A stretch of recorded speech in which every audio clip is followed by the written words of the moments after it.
En este tema, el tema número 4, que se llama la redacción de un texto, es fundamental para empezar a practicar nuestro conocimiento sobre el tema que nosotros previamente investigamos.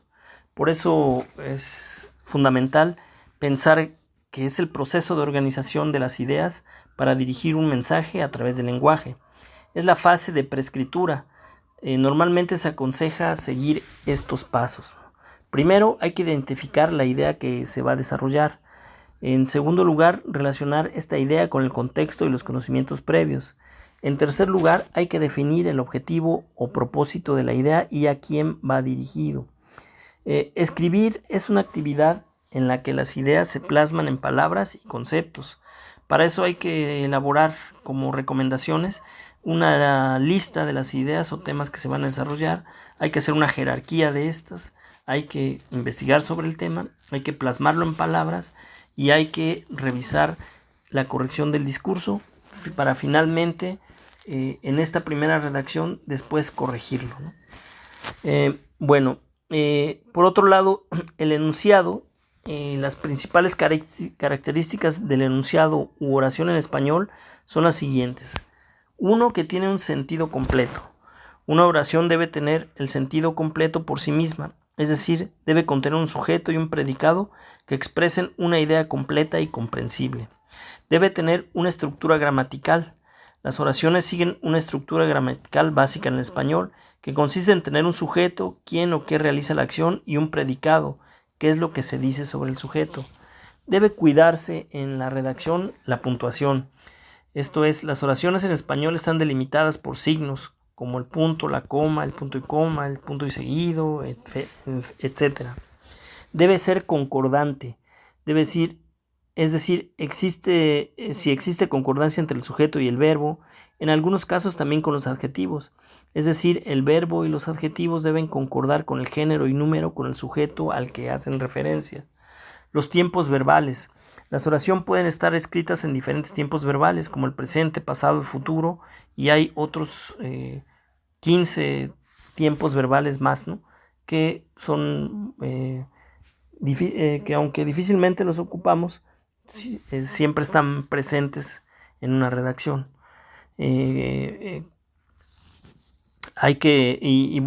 También el tiempo verbal dependerá del contexto y de la acción que se está expresando. Debe ser coherente. Las oraciones deben estar relacionadas de manera coherente con el contexto y el resto del texto. Deben contribuir a la comprensión global del mensaje. Debe ser claro. Una oración debe ser clara, precisa, evitando ambigüedades y redundancias. Debe cuidarse la ortografía.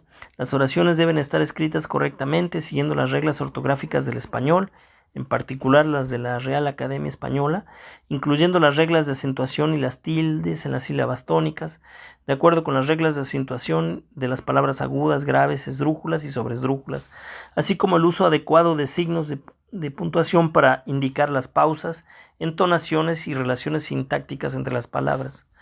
Una vez escuché a un escritor decir que él había hecho un ejercicio de contar las palabras de algunos textos de Gabriel García Márquez, Mario Vargas Llosa y Carlos Fuentes, y concluía que una oración escrita por ellos tenía entre 15 y 18 palabras, y concluía que por lo tanto era la media ideal para determinar el tamaño de una oración o un enunciado. Cabe señalar que el español tiene muchas variantes regionales, por lo que algunas características pueden variar según el país o la región.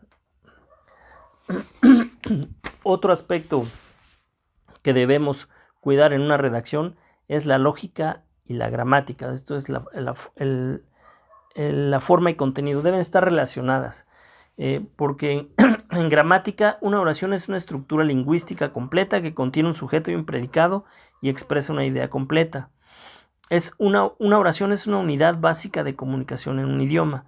Puede constar de una o más preposiciones o oraciones subordinadas. Una oración completa debe tener sentido por sí misma y estar gramaticalmente correcta. Las oraciones pueden ser afirmativas, negativas, interrogativas, entre otras formas. En la lógica, una preposición es una afirmación o declaración que puede ser verdadera o falsa, pero no ambas al mismo tiempo. Es una unidad básica de significado que se utiliza para construir argumentos y razonamientos válidos. Las proposiciones son fundamentales para el análisis y el estudio del razonamiento deductivo. A manera de comparativa, nosotros hicimos este ejercicio de comparar los aspectos entre la preposición lógica y la oración gramatical. Para empezar, la definición de la proposición lógica es una afirmación con un valor de verdad, falso o verdadero, que puede usarse en un razonamiento lógico.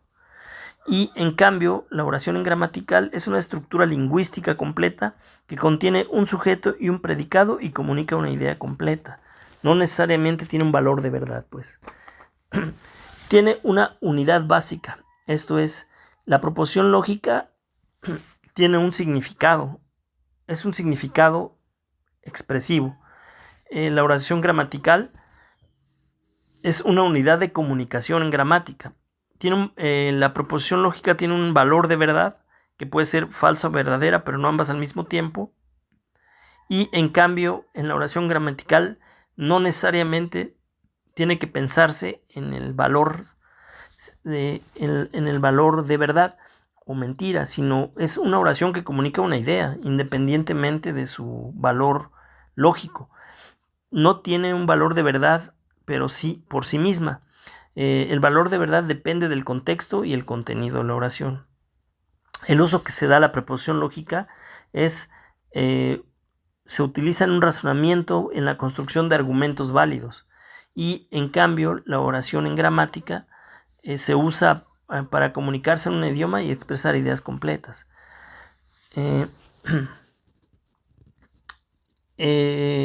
Bueno, por otro lado, es importante también manejar en este sentido de la lógica que el argumento es una estructura compuesta por una serie de premisas que pueden ser declaraciones o proposiciones que se presentan con evidencias o razones para respaldar una conclusión. El objetivo es demostrar que la conclusión es válida basándose en la relación lógica entre premisas y conclusión. Los principales elementos de la proposición lógica son uno que tiene premisas, que son las declaraciones iniciales que se presentan como evidencia o razones. Estas premisas deben ser creíbles y relevantes para respaldar la conclusión. Cuanto más sólidas sean las premisas, más fuerte será el argumento. La conclusión. En la declaración final que se pretende demostrar o respaldar, las premisas se presentan con el fin de establecer la verdad o validez de la conclusión, es decir, tienen una relación estrecha de vinculación, ¿no? Tienen una estructura, esto es, las premisas y la conclusión deben estar conectadas de manera coherente y válida. Esto significa que la conclusión debe seguir necesariamente de las premisas y debe estar respaldada por ellas. Estas relaciones lógicas entre las premisas puede incluir relaciones de causalidad, de implicación, de analogía, entre otras. También es importante mencionar que las preposiciones lógicas tienen un valor de verdad, ¿no? La conclusión debe ser verdadera necesariamente si las premisas son verdaderas. La validez se basa en la estructura lógica del argumento, independientemente de si las premisas son verdaderas en la realidad. Debe ser suficiente, ¿no? Tienen que respaldar la conclusión. Esto significa que las premisas deben proporcionar información adecuada y relevante para que la conclusión sea plausible. Debe ser coherente. Un argumento coherente es aquel en el que las premisas no se contradicen entre sí y forman una imagen lógica y razonable. Es importante mencionar que ellos proporcionan ejemplos y hay evidencias. Proporcionar ejemplos concretos y evidencias puede fortalecer un argumento al hacerlo más convincente y aplicable al contexto. Incluso algunas personas hablan del contraejemplo, ¿no? Que puede servir como una manera contraria para entender el sentido positivo. En resumen, un argumento lógico es una herramienta fundamental en el razonamiento crítico. y su objetivo es establecer la validez y coherencia de una conclusión a través de premisas bien fundamentadas y una estructura lógica sólida. Es importante mencionar que un silogismo es un tipo específico de argumento lógico que sigue una estructura particular. Todos los silogismos son argumentos, pero no todos los argumentos son silogismos. El silogismo es un razonamiento deductivo compuesto por 3 preposiciones, 2 premisas y una conclusión. Estas preposiciones están organizadas de tal manera que la conclusión se deriva lógicamente de las premisas. La lógica clásica de un silogismo es la siguiente. Hay una premisa mayor, en donde hay una declaración general sobre un grupo o categoría. Hay una premisa menor, que es una declaración específica que se relaciona con el grupo mencionado en la premisa mayor, y una conclusión, que implica una declaración que se sigue lógicamente de las 2 premisas anteriores. Bueno, ahora me gustaría comentarles sobre las características del párrafo. El párrafo es un trozo o una parte del texto al cual se le considera como una unidad y suficientemente diferenciado del resto. En la estructura está señalado con la letra mayúscula al inicio y con punto y aparte al final. Generalmente el párrafo está constituido por un conjunto de enunciados que desarrollan una completa idea. No hay posibilidad de precisar cuántos enunciados conforman un párrafo, ni hay regla para determinar su extensión. Si los enunciados son los elementos constitutivos del párrafo, así como lo es del documento, veamos cuáles son las formas en que se unen. Tienen una unidad temática. Un párrafo debe tener una idea central clara y coherente que se enfoque en un único tema o punto principal. Esta idea debe ser expresada en una oración conocida como oración temática o idea central. Ya veíamos que debe ser coherente, esto es, todas las oraciones dentro del párrafo deben estar relacionadas con la idea central y contribuir a desarrollarla. No deben incluir información irrelevante o que distraiga del tema principal. Debe tener oraciones subordinadas, esto es, después de la oración temática o de la oración principal, el párrafo debe incluir oraciones de apoyo que proporcionen evidencia, ejemplos, explicaciones o argumentos para respaldar la idea central, incluso, como lo veíamos hace ratito, incluso un contraargumento o un contraejemplo para poderlo hacer más claro la idea central, ¿no? Debe tener un orden lógico. Las oraciones deben estar organizadas en un orden secuencial para que el lector pueda seguir el desarrollo de la idea sin dificultad. Deben estar cohesionadas. Esto es, se deben utilizar conectores y palabras de transición para mantener la fluidez del párrafo y ayudar a que las ideas se relacionen de manera natural. Otra de las características de los párrafos es que debe tener una extensión adecuada. Un párrafo debe ser lo suficientemente extenso como para desarrollar la idea central, pero no debe ser demasiado largo para evitar que el lector se confunda o pierda el hilo de la argumentación. Debe ser claro y conciso, ya veíamos. Las oraciones deben ser precisas, claras, evitando el uso de jerga innecesaria o lenguaje ambiguo. El uso de ejemplos es relevante, pues deben ilustrar la idea central y hacerla más comprensible para el lector. Debe hacerse un uso adecuado de citas y referencias. Si se presentan ideas o información de otras fuentes o de otros autores, es importante citarlas correctamente y proporcionar las referencias correspondientes. Debe tener un inicio y un cierre adecuados. El párrafo debe comenzar con una oración de apertura que llame la atención del lector y terminar la oración de cierre que resuma o concluya la idea presentada. La clasificación de los párrafos son iniciales, que son los que introducen el tema, los intermedios, en donde se expone, argumenta y trata el asunto principal, y los finales, que son los con los que se concluye o resume lo tratado. También suele ocuparse para señalar algunas actividades o despedirse.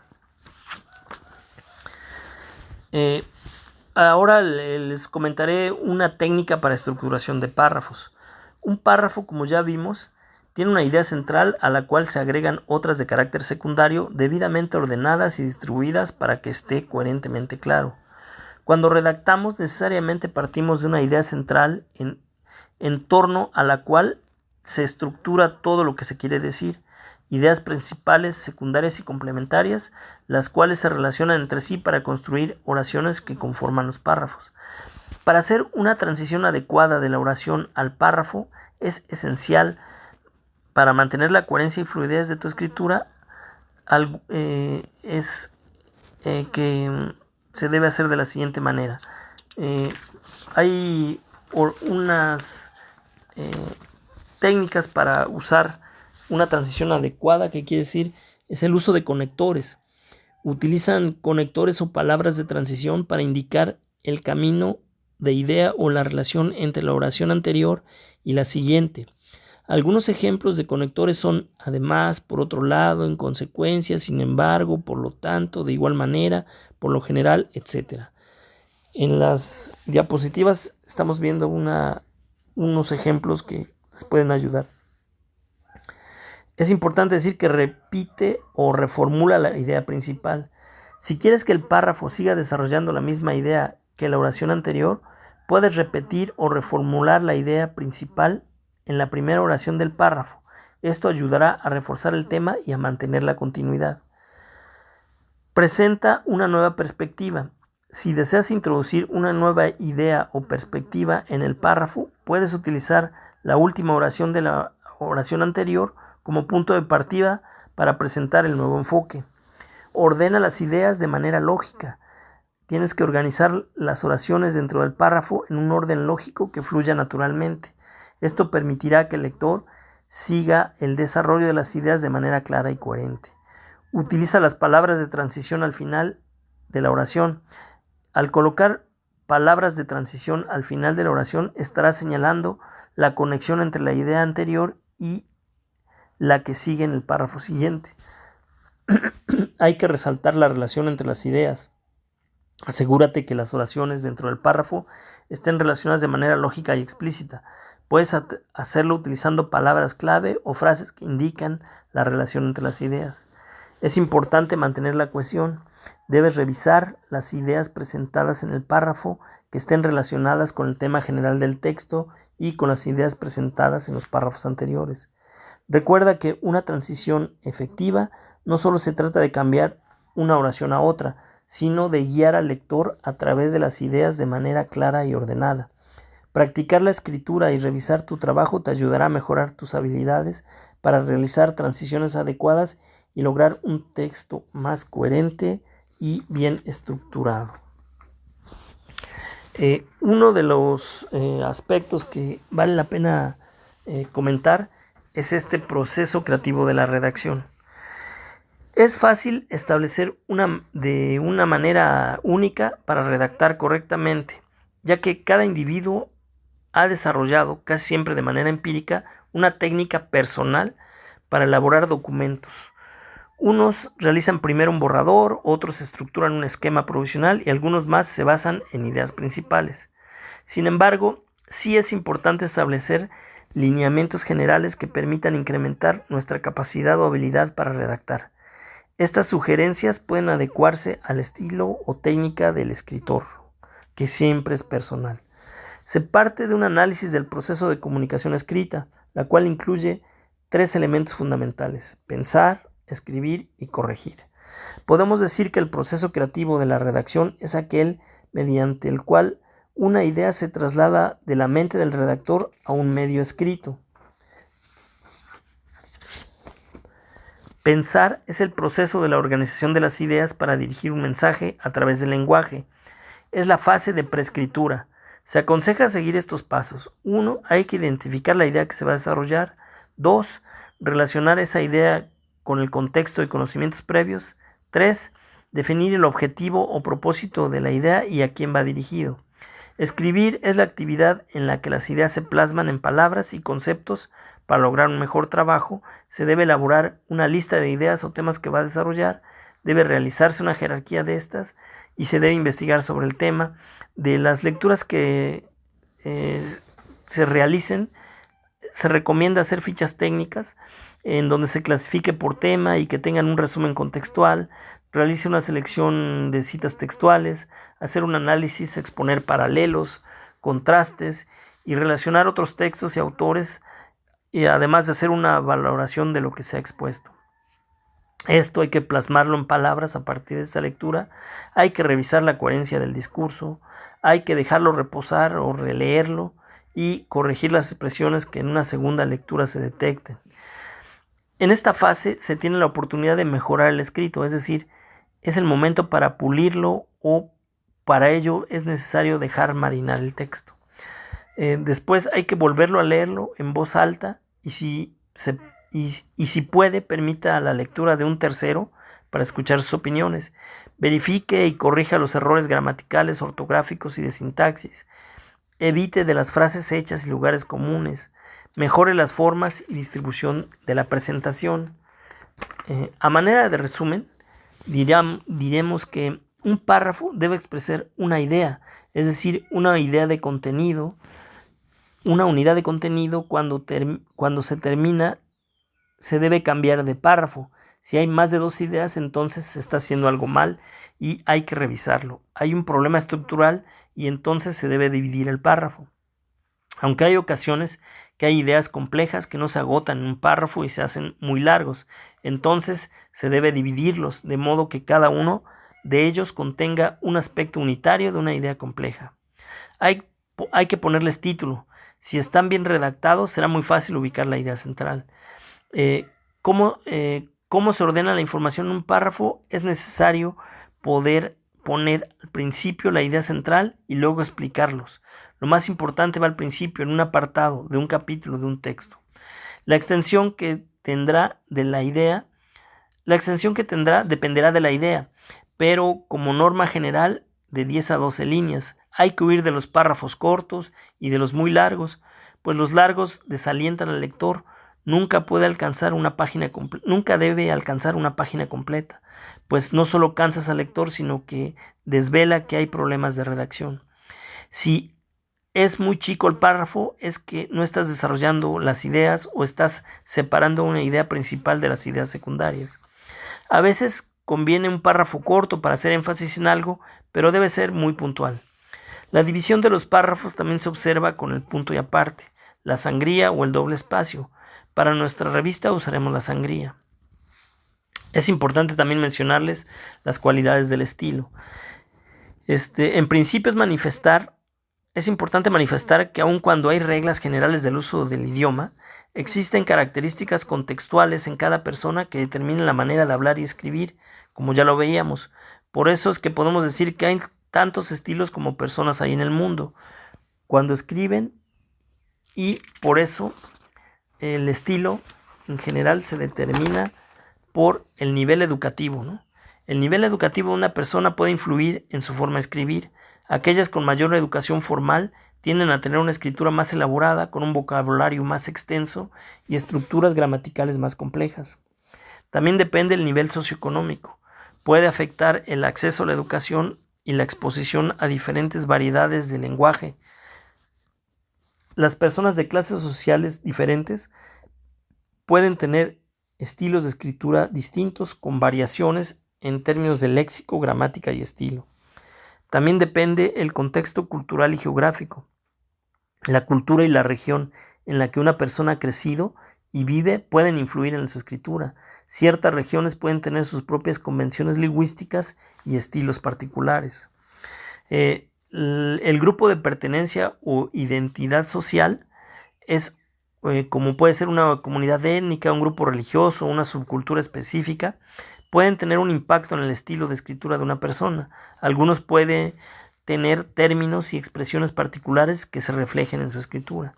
El uso del lenguaje en el entorno social es algo que se refleja en la comunicación diaria y en el contexto social. También puede afectar la escritura de una persona. Por ejemplo, aquellos que están acostumbrados a usar el lenguaje coloquial o informal pueden reflejar estas características en su escritura. La edad y la generación.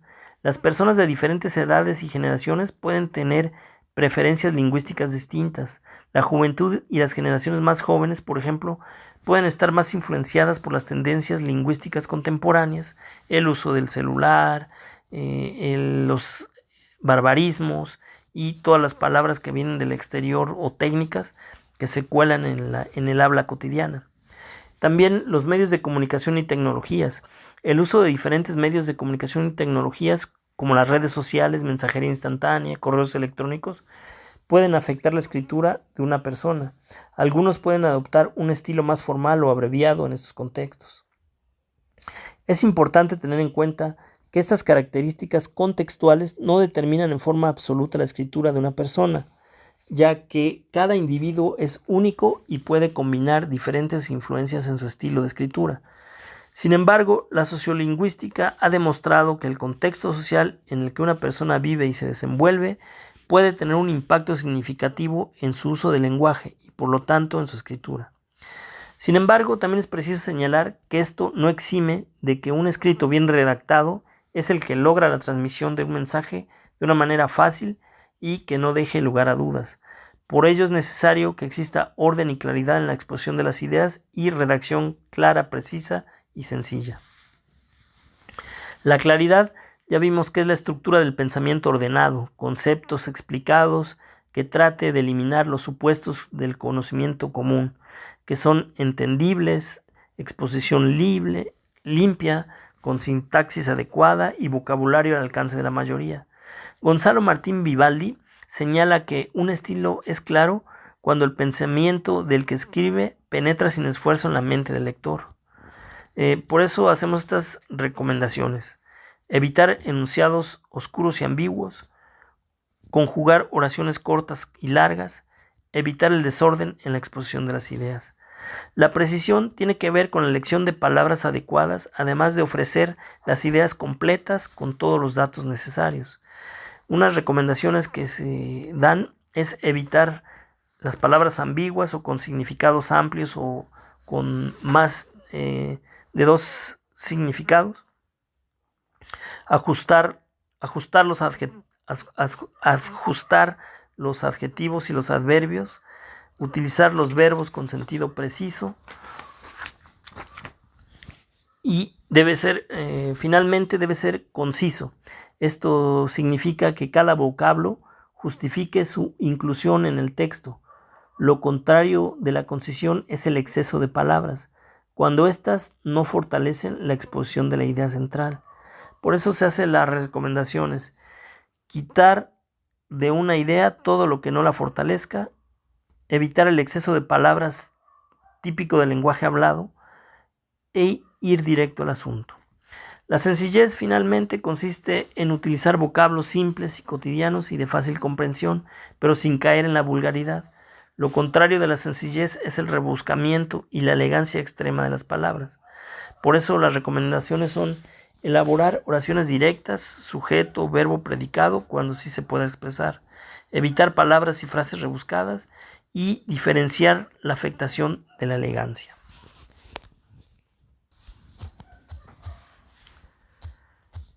Tema 5. La corrección del texto. Una vez escrito el borrador, la corrección del escrito es el proceso de lectura crítica del contenido del texto en cuanto a forma y a fondo. En cuanto a la forma, a continuación se enlistan y definen los errores más frecuentes en la escritura para que se los identifique y se cambien. El solecismo es un error en la construcción del enunciado, la falta de sintaxis por violentar las normas de algún idioma, por desorden de colocación de los elementos en el enunciado, la falta de concordancia de género o de número, el uso incorrecto de preposiciones, pronombres o algún elemento gramatical. Otro aspecto es la ambigüedad o anfibiología.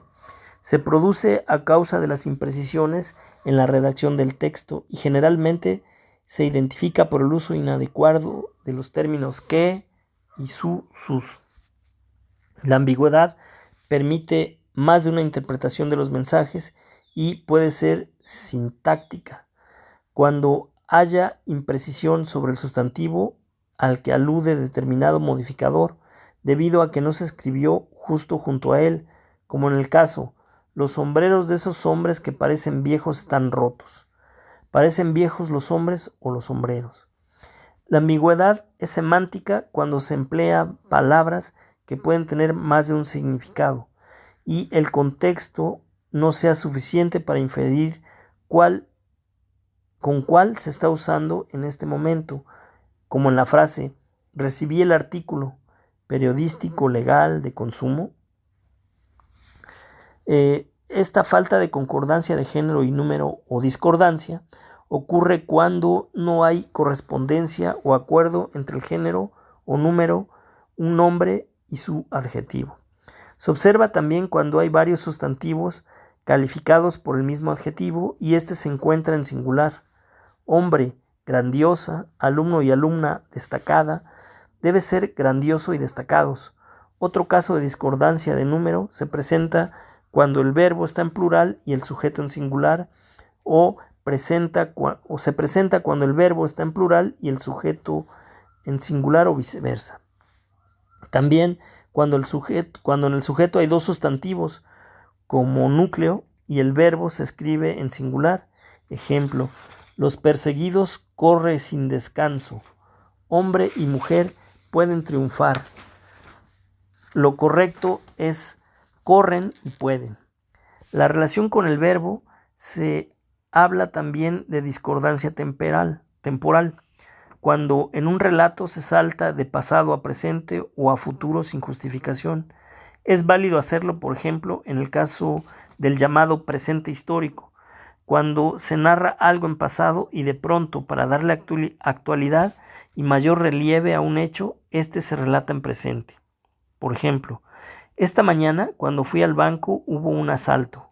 Estaba yo formado en la caja 7 y cada una de las personas allí presentes se dedicaban tranquilamente a sus tareas cotidianas cuando, de pronto, un hombre con la cara cubierta con pistola en mano nos amenaza, nos obliga a tirarnos al piso, encañona a uno de los cajeros y los obliga a llenarle una bolsa con billetes de alta denominación.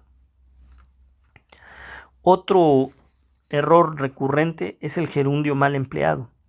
El gerundio es una forma no conjugada del verbo, cuyas terminaciones son ando para los verbos cuyo infinitivo terminan ar y yendo para los verbos con infinitivos que terminan en ar o ir.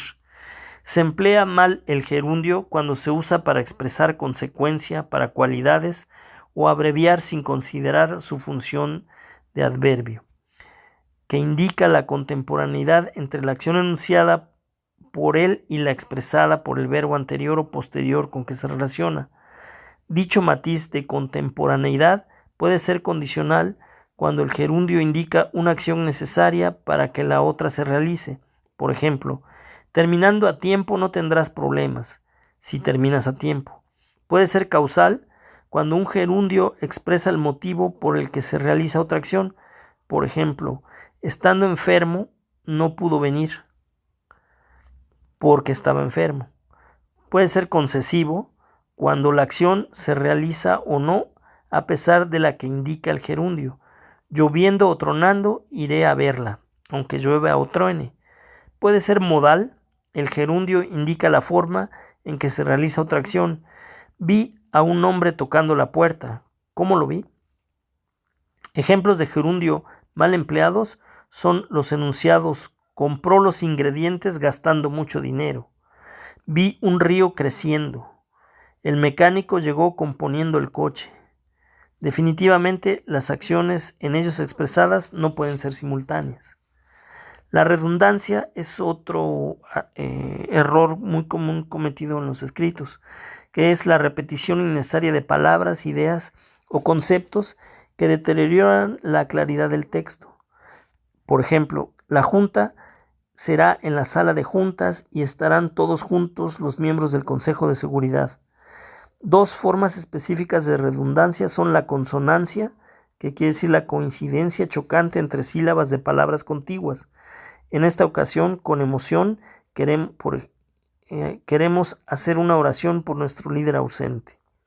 Y el queísmo, que es la repetición demasiado frecuente de la partícula que, sea su ejemplo como conjunción o como pronombre relativo. El que vino ayer me pidió que te dijera que no tienes que preocuparte por lo que pasó y que ya no te debes presentar a hacer aclaraciones. Otro error común es la ruptura discursiva o anacoluto.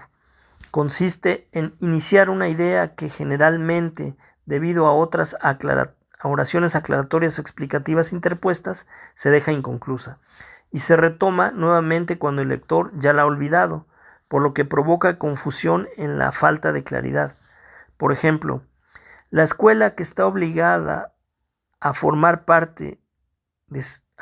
seres humanos integrales, porque solo siendo integral el hombre puede realizarse en la vida y que en la cultura occidental ha derivado más bien hacia una educación memorística y racionalista que descuida los aspectos creativos, prácticos y emocionales, entre otros, generando seres que pueden ejecutar determinadas tareas, pero difícilmente se atreven, por ejemplo, a tomar decisiones, defender a los valores humanísticos ante el embate del desarrollo tecnológico.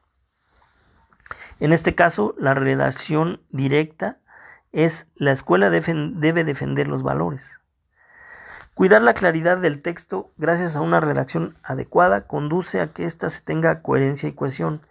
La primera cualidad tiene que ver con la lógica textual y con la debida relación entre los contenidos y la transición adecuada de un tema a otro dentro del texto. La segunda es una característica fundamental de todo texto, que consiste en que todo párrafo vaya debidamente relacionado con el precedente y el consecuente, y los elementos que los constituyan guarden la gramática adecuada, respeten la concordancia. Otro ejemplo es el barbarismo, que es una palabra mal dicha, es un vocablo impropio o un extranjerismo aún no aceptado por la Real Academia de la Lengua, o que existe una palabra equivalente en el español. También es la alteración de la estructura de las palabras por el cambio o eliminación de una de sus letras o por acentuarlas de manera equivocada, por usar inadecuadamente palabras con un significado distinto al deseado. Otro error común es la cacofonía. Es un sonido repetido y monótono cuando coinciden las mismas letras y palabras y se presentan varias formas por repetición de sonidos idénticos o muy similares. Esto es una rima en prosa no poética. El queísmo es la expresión indebida de la preposición generalmente delante de la conjunción que, cuando la preposición viene exigida por alguna palabra del enunciado. El dequeísmo.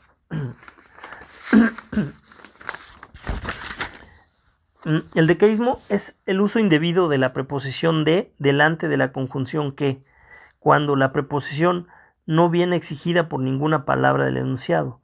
Un procedimiento que puede servir en muchos casos si debe emplearse de la secuencia de más que, o que simplemente que es el siguiente a transformar el enunciado dudoso en interrogativo.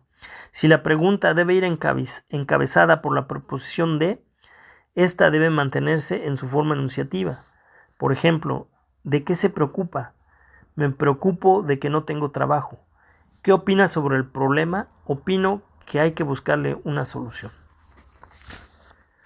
Bueno, esto es todo. Espero que estos consejos les hayan servido y nos veremos pronto con sus resultados.